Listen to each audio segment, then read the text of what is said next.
We're here with Tommy Vetterli from Coroner. Tommy, how does it feel? How did it felt to play Hellfest last night with so many people watching? Felt amazing, man. It was, yeah, amazing. You see by your face that you weren't probably expecting as much. I was talking to Ron earlier, and he was just amazed how many people were watching Coroner. You as well? Yeah, me too, yeah. You weren't expecting so many people. Sorry.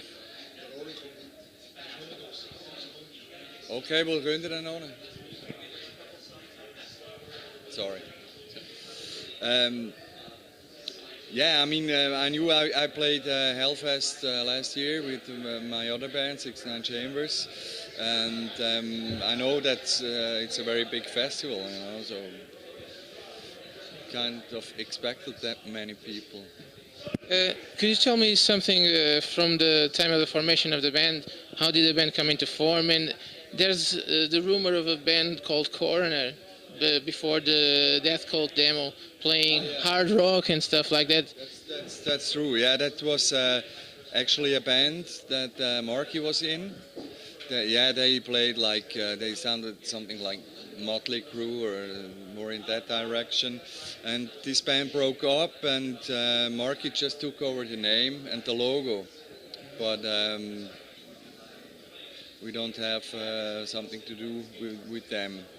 Then you recorded the Death Cult demo, which made a big impact. How did the first record on Noise get received by the fans? That is. Pretty good. Tell me something. There was a big difference from the first three albums, which were released in 3 different years. They were a lot faster than, for instance, Mental Vortex, which is a more thoughtful album, a more constructed album. Yeah, it changed in that direction from album to album, I think. You can start to see it in Punishment for Decadence a bit. But then it was in Mental Vortex that the big noticeable change, softer. You know, after a lot of touring and playing live, you check that some of the songs, they work great on album, but not live, So we changed the direction a little bit towards that. Wrote more stuff that works very good live. Is that why you keep playing the stuff from Mental Vortex and Green live now in the recent times? Yeah, totally. Well, actually, we play from all the albums stuff. Yeah. Yeah, to me, like the newer stuff, I favor the newer stuff, of course. Why did you change the tuning on Reborn Through Hate, for instance? It was tuned a bit lower, I guess. Yeah, it's because we play all the songs, from album to album. We changed the tuning a little bit, and it ended up like 3 half step on the last one we did on the compilation, and now we play all the songs lower. Otherwise, we would have to change guitars all the time, and I think they sound actually heavier when they tuned a little lower. The band broke up after Green, which is still regarded by the fans as a great album. After Green, actually. After the compilation. Yes.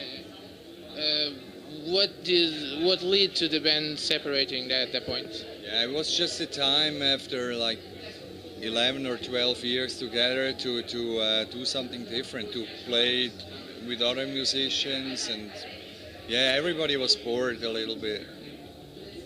Life goes on, right?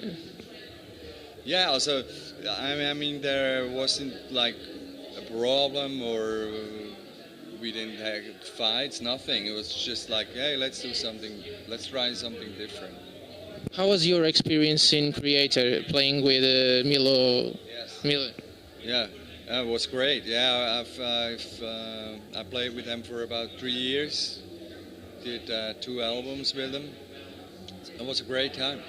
Did Mila let you write anything on the albums, because he normally tends to write most of the guitar parts? Yes. The first album I recorded with them, I just joined the band like 2 weeks before they entered the studio, so there is none of my songwriting in there. But the second album, Endorama, there is a few songs I wrote together with Mille.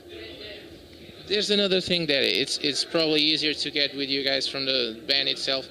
There are the reissues from from your first albums up till Mental Vortex, from Sanctuary, dated from 2007. But everybody says they aren't legit. Sanctuary bought Noise Records, and That's right. how did that happen? Are they legit? I have no idea. Actually, I wasn't interested in that anymore. That's like Noise. I don't know, they stopped or whatever, and they sold the whole back catalog to Sanctuary, and now the Sanctuary sold everything to Universal. So to the people who buy those albums, they are legit copies. Just they don't give you any money. Is that right? I never get money from that, never. Which sucks clearly. Yeah. Actually, I didn't knew about that they did reissues. You didn't knew? No. Because it's probably it's one of those things, because to get the noise editions, it's pretty rare. It's so people normally go for those, but there's always the pending question of the rights of the albums. Okay. Do you plan on, now that you know, I thought you knew, but now that you know, do you plan on doing anything to get proper reissues that get you the rights you have? Yeah, we talked to Universal, and we're gonna work something out with them. Yeah. Because we work on a DVD, live stuff, new stuff, old stuff, interviews, stuff like that. So a new DVD coming up, and probably reissues for the albums. Probably, yeah. Anything about joining together more than this tour? Anything like recording sessions or some new No material? plan yet. We might record one song just to check how, we don't have. How things are, right?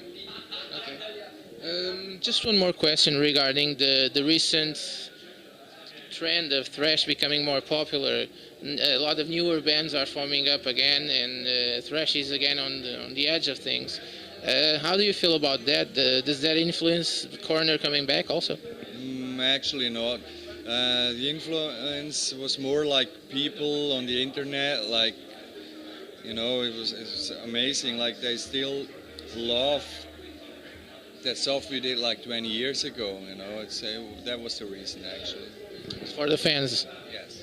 As long as the fans keep pushing you to do more things, do you feel the power to do so? I mean, yeah, it helps when they push us, for sure. Okay, Tommy. Like I said before, we don't have a plan.